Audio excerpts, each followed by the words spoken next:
Petrol diesel के दाम तो बढ़ते जा रहे हैं, इलेक्ट्रिक अभी थोड़ा दूर है, तो अभी तो सीएनजी ऑप्शन ही समझ आती है जो बिल्कुल वायबल और प्रैक्टिकल है। अब सीएनजी एक ऐसी चीज़ है जिसमें मारुति ने महारत हासिल कर ली है, बिकॉज ये इनकी 10th कार है जिसपे सीएनजी ऑफर किए जा रही है। तो मारुति सुजुकी ने रिसेंटली लॉन्च की the Baleno CNG and the XL 6 CNG. आज हम बलिनो सीएनजी के बारे में डिटेल ड्राइव रिव्यू करने वाले हैं, किस तरीके की इसकी ड्राइविंग है, पावर वगैरह में कितना लॉस आया है नहीं आया है, किस पर्सन को सीएनजी लेनी चाहिए और किस पर्सन को बिल्कुल भी सीएनजी नहीं प्रेफर करनी चाहिए। थोड़ी पैसों की बात करेंगे, कैलकुलेट करेंगे यहाँ पर, तो वीडियो को एंड तक जरूर देख लें, बिकॉज आज मैं आपको बताने वाला हूँ सीएनजी के फायदे, नुकसान और इस बलिनो सीएनजी की ड्राइविंग किस तरीके की है, बूट स्पेस कैसी है। तो वीडियो को एंड तक जरूर देख लें और चैनल को सब्सक्राइब कर लें इसी तरह की अमेजिंग वीडियोस के लिए।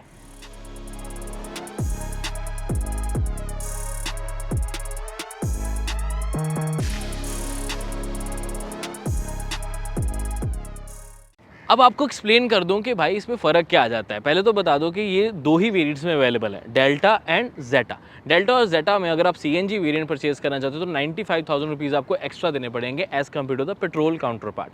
अब इंजन वगैरह में कोई फ़र्क नहीं है, पेट्रोल टैंक का साइज़ भी सेम ही आपको मिलता है, सिर्फ सीएनजी टैंक एडिशनल ऐड हो जाता है और यहाँ पर एक बटन ऐड हो जाता है जिसमें पेट्रोल टू सीएनजी या सीएनजी टू पेट्रोल आप स्विच कर सकते हैं और एमआईडी के ऊपर आपको सीएनजी की ऑप्शन मिलती है।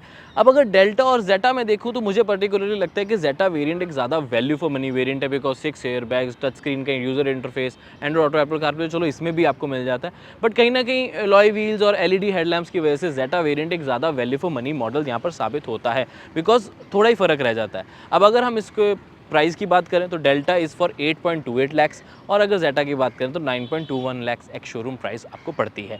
बट अगर किसी ने पैसा ही बचाना है तो ऑफकोर्स डेल्टा वेरिएंट एक बहुत अच्छा वेरिएंट है वैसे भी, लेकिन अगर फीचर्स चाहिए तो I think go for the Zeta variant, काफ़ी वैल्यू फॉर मनी मॉडल है। अब इस केस में इस बलिनो सीएनजी में एक्सटीरियर में किस तरह का कोई फ़र्क नहीं है। अगर आप इसका पेट्रोल काउंटर पार्ट लोगे या सीएनजी लोगे, नो डिफरेंस एट ऑल। अब वैसे तो बलिनो में आपको 318 लीटर्स की बूट स्पेस मिल जाती है, लेकिन अगर इसका आप ऑफकोर्स सीएनजी काउंटर पार्ट लोगे तो एक बड़ा 55 लीटर्स का टैंक मिल जाएगा और ये रहा इसका स्पेयर टायर। अब उसको फ्लैट नहीं लगाया जा सकता था, टैंक ऊपर तक आ नहीं पाता, तो बूट स्पेस एक्चुअल में ख़त्म हो गई। यही जो है मुझे सबसे बड़ा ड्रॉबैक लगा है कि बूट स्पेस बिल्कुल ख़त्म। अगर टायर इसका नीचे भी होता, जैसे बहुत सारे सेडान्स में हमने डिज़ायर वगैरह में हम देखते हैं कि टैंक लगा है लेकिन जो टायर है वो नीचे, तो फिर भी आपको स्पेस मिल जाती है। Just to illustrate, let me bring a bag for you. अब सीएनजी का सबसे बड़ा नुकसान जो है वो यही मुझे लगता होता है कि पावर लॉस तो चलो बंदा फिर भी कोप अप कर लेता है, लेकिन जब बूट स्पेस नहीं मिलती तो दिक्कत आती है। अब ये हमारा कैमरा बैग है, तो ये बस आई थिंक पूरा यहाँ पर फिट हो रहा है। इसके अलावा छोटा कुछ ऐसे फ्लैट फंसाना चाहूँ, यहाँ फंसाना चाहूँ तो that's a different thing, but मुश्किल से 100 लीटर्स की बूट स्पेस बची है, आई थिंक 100 125 में भी। बट हमने कौन सा पानी भर रहा है, तो हम इसमें बड़े बैग्स की बात करें तो नहीं आ पाएंगे। ये सबसे बड़ा बैग है जो इसकी बूट स्पेस में आ सकता है। अब बेनिफिट तो सीएनजी का है, बट नुकसान भी यहाँ पर नज़र आ रहा है। अब बलिनो सीएनजी में अच्छी चीज़ ये लगी जो स्विफ्ट से डिफरेंट आ जाती है कि जो इसका नोज़ल है सीएनजी फिल करने का वो यहीं पर दिया हुआ है इस तरफ, ये पेट्रोल वाला और आपका ये सीएनजी वाला। ऐसा नहीं है कि सीएनजी वाला अलग से कहीं लगा हुआ। तो ये एक अच्छी चीज़ है कि एटलीस्ट बुरा नहीं लगता, यहाँ पर बहुत अच्छे तरीके से ये इंटीग्रेट किया गया है और यहाँ से आप अपनी सीएनजी फिल करा सकते हैं। अब सबसे इम्पॉर्टेंट इसकी परफॉर्मेंस। पेट्रोल में वो जो इसका 1.2 लीटर नेचुरल एस्पिरेटेड इंजन है जनरेट करके देता है, अगर पेट्रोल कन्फिग्रेशन रखें तो 90 bhp और साथ में 113 न्यूटन मीटर टॉर्क, जो कि एक डिसेंट अमाउंट ऑफ पावर है, आपको अच्छी खासी एक्सप्रेशन प्रोवाइड कर देता है सिटीज़ में, हाईवेज़ में, और 5 स्पीड मैनुअल ट्रांसमिशन के साथ कोई भी कमी आपको महसूस नहीं होती। ये फुल पैकेज आपको प्रोवाइड कर देता है। बट अब जिसको सीएनजी लेने की रिक्वायरमेंट है, जिसकी रनिंग बहुत ज़्यादा है, फ्यूल में वो अपनी मनी सेव करना चाहता है, तो उसके लिए थोड़ी सी पावर में उसको कॉम्प्रोमाइज़ करना पड़ता है with the 77 bhp and 98.5 newton metres of torque. अब डेफिनेटली आप इसको जब व्हीकल को चलाएंगे, पेट्रोल से सीएनजी में स्विच करेंगे, या आपने पहले कभी पेट्रोल चलाई होगी इसको सीएनजी में चलाएंगे, तो आपको पावर की कमी जो है वो महसूस तो होने वाली है। ऐसा मैं बिल्कुल नहीं बोलूँगा कि बहुत कम फ़र्क है, बट फ़र्क है, नोटिसेबल डिफरेंस आपको क्रिएट करता हुआ नज़र आएगा। बट अब सीएनजी है तो सीएनजी के अलग बेनिफिट्स आपको मिल जाते हैं, बिकॉज रनिंग कॉस्ट काफ़ी कम हो जाती है, लेकिन एक बार इनिशियली आपको एक्स्ट्रा पे करना पड़ता है। In this case 95,000 rupees ex showroom में फ़र्क आपको आएगा।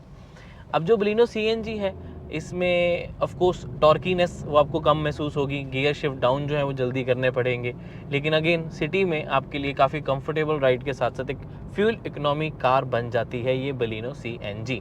अब कंपनी ने इसको अल्फा मॉडल के साथ लॉन्च नहीं किया बिकॉज फिर बलिनो की ओवरऑल लाइनअप बहुत ज़्यादा एक्सपेंसिव हो जाती है। टॉप मॉडल में भी 95,000 रुपीज़ एक्स्ट्रा हो, लेकिन अब इसमें ऑटोमेटिक नहीं है, मैनुअल ट्रांसमिशन ही ऑफर की जाती है।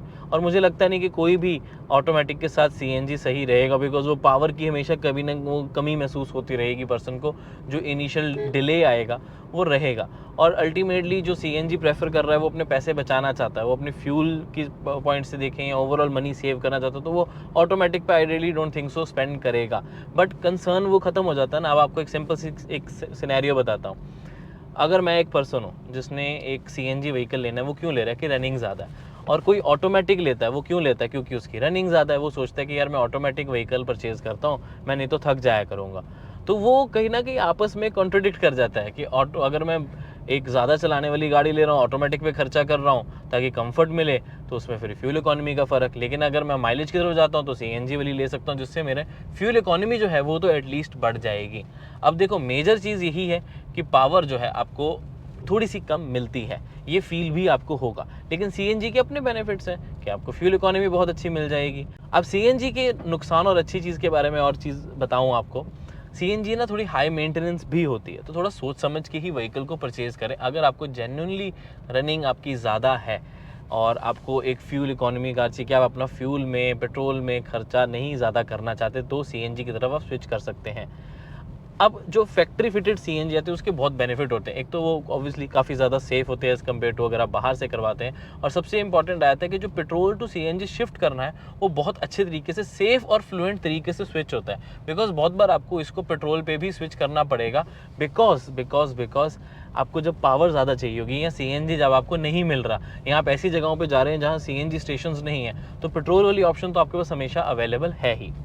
अब ओवरऑल यहाँ पर आपको एक बटन मिल जाता है सीएनजी और पेट्रोल में स्विच करने के लिए, इसको प्रेस करेंगे तो आप चेंज कर सकते हैं। बाकी अगर आपके पास पेट्रोल कम्प्लीटली ख़त्म हो जाए तो आप सीएनजी पे भी गाड़ी को स्टार्ट कर सकते हैं। इस बटन को बस दबा के रखें और सामने जो है आपके पास ऑप्शन आ जाती है सीएनजी वाली, एंड वो जब ब्लिंक करनी बंद हो जाएगी तो आप इस व्हीकल को सीएनजी पे भी स्टार्ट कर सकते हो। हालांकि वो उतना ज़्यादा मैं रेकमेंड नहीं करूँगा, फ्यूल इकोनॉमी का फ़र्क यहाँ पर पड़ जाता है। Now let's talk about the mileage. Real life mileage of this vehicle in CNG could be around 24 kilometre पर केजी। 30 तो नहीं मिल पाएगी, हाईवेज पे मे बी 27-28 आ जाए। तो उसके बारे में डिटेल जब हम इसको ड्राइव करेंगे, एक माइलेज टेस्ट किया जाएगा, रेंज टेस्ट किया जाएगा, तब आपके लिए शोकेस करेंगे डेफिनेटली। और इतना ही नहीं, अब एक इम्पॉर्टेंट एस्पेक्ट कि भाई ये किसको लेनी चाहिए किसको नहीं। हमने एक रफ कैलकुलेशन की क्लेम्ड माइलेज के हिसाब से, बिकॉज पेट्रोल में 22 kmpl की माइलेज देती है और आपको सीएनजी में ये 30 kmpl की माइलेज दे रही है। अब इसे अकॉर्डिंगली इस कैलकुलेशन के अकॉर्डिंगली अगर तो आपकी रनिंग 5000 किलोमीटर पर मंथ है, तो आप अपनी जो ये 95,000 प्लस ऑन रोड कॉस्ट यानी कि 1 लाख सवा लाख जो एक्स्ट्रा आपने पे किए हैं वो आप कवर कर पाओगे 1 साल में, अगर आपकी रनिंग 5000 पर मंथ है, 5000 किलोमीटर्स। अगर आपकी रनिंग 2500 किलोमीटर्स पर मंथ है तो आप 2 साल में सिर्फ कवर कर पाओगे। तो आपका मनी अभी सेव नहीं हुआ, आपने सिर्फ उतनी कॉस्ट को कवर किया है, उतनी कॉस्ट पूरी की है। तो मुझे पर्टिकुलरली ये लगता है कि अगर आपकी रनिंग है 3-4 हज़ार किलोमीटर पर मंथ, तभी आप सीएनजी वाली तरफ जाएं और आपको ज़रूरत नहीं पड़ती बूट स्पेस में सामान रखने की, तभी जाएं।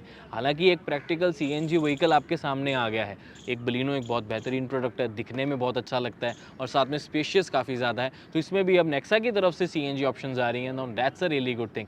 बट हाँ, हर किसी के लिए नहीं है, ये उसके लिए जिसकी रनिंग ज़्यादा और जिसको बूट की रिक्वायरमेंट नहीं पड़ती, लेकिन जिसकी प्रायोरिटी है पैसा बचाना यानी कि फ्यूल सेविंग्स जो करना चाहते हैं, उनके लिए डेफिनेटली एक बहुत ही बढ़िया प्रीमियम प्रोडक्ट है, क्योंकि ये और एक्सेल 6 पहली ऐसी प्रीमियम कार्स हैं जिसमें सीएनजी ऑप्शन आपको मिल रहा है। अब ये तो हो गई बलिनो सीएनजी। मारुति सुजुकी की सीएनजी लाइनअप बहुत बड़ी है, एक्सेल 6 में भी सीएनजी आ गई, लेकिन अब इसी का ग्लेंजा यानी कि टोयोटा वाली जो कंपनी है, ग्लेंजा में भी सीएनजी जल्दी ऑफर करने वाली। और इतना ही नहीं, मारुति भी एक और सीएनजी लेके आ रही है, 11वां number lucky number the Brezza CNG बहुत जल्दी लॉन्च कर दिया जाएगा। वो भी बहुत सरप्राइज लॉन्चेज है सीएनजी वाले, सुबह मैसेज आता है कि भाई सीएनजी लॉन्च वैसे ही ब्रेजा का किसी भी दिन लॉन्च हो सकती है। तो उसके ऊपर भी detail drive review and comparisons videos proper आपके लिए अपलोड कर दी जाएंगी। इसलिए कहता हूँ चैनल को सब्सक्राइब कर लें और हाँ, इंस्टाग्राम पर फॉलो कर लें इस तरह के लेटेस्ट अपडेट्स के लिए। अब मैंने ड्राइव रिव्यू और वॉक अराउंड करके अपना काम पूरा किया, अब आपकी बारी। आपने इस वीडियो को शेयर करना उन दोस्तों के साथ जो पूछते हैं ना कितना देती है, किस में ज़्यादा माइलेज आती है, किस में नहीं, उनके साथ शेयर ज़रूर कर दें इस वीडियो को। और इतना ही नहीं, लाइक करें, कमेंट करें अपना फेवरेट फीचर इस गाड़ी में, आप कौन सी प्रेफर करते हो, पेट्रोल या CNG, उसके बारे में भी बता दें। और इतना ही नहीं, चैनल को सब्सक्राइब जरूर करके रख लें, बिकॉज ऑटो एक्सपो आने वाला है और हमेशा की तरह ऑटो एक्सपो की सबसे तेज, सबसे ज़्यादा, सबसे अच्छी वीडियोस आपके लिए इसी चैनल के ऊपर अपलोड होंगी। तो सब्सक्राइब जरूर करके रख लें और बहुत सारी गाड़ियाँ आ रही हैं। मैं मिलता हूँ आपसे अब अगली वीडियो में। Until then drive safe, take care, bye bye.